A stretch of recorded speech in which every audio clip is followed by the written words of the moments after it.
La grotte est au centre du village. Nul n'y rentre, sauf autorisé.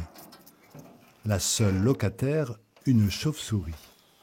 La grotte de Téja s'enfonce sur 50 mètres, mais pour les gravures préhistoriques, ça se passe là, juste après l'entrée.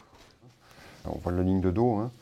La tête avec les cornes ici, le poitrail, les pattes, la ligne de ventre, patte arrière.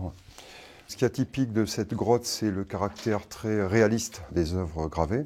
On est ici donc sur une grotte qui est datée du Magdalénien final. Autour de 12 000 ans donc, plus récent que la grotte de Lascaux.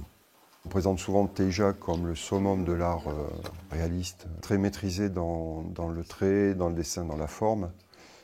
Surtout quand on imagine qu'on travaille sur de la calcite, qui est une matière très dure. Donc il faut une précision, une justesse de trait, de maîtrise de trait assez forte. Un renne. La bouche ouverte, l'œil, la patte arrière repliée.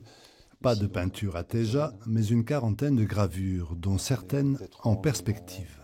Si on regarde la croupe de la vache et la tête du taureau, on voit que le trait de la croupe de la vache n'est pas tracé. C'est-à-dire qu'ils avaient vraiment l'intention de faire une scène. Sinon, vous auriez des traits qui se recoupent. Ce n'est pas le cas.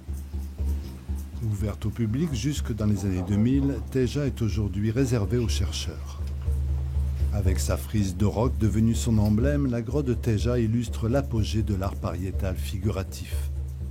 Un petit musée se visite à proximité. Il propose nombre d'objets découverts dans la grotte.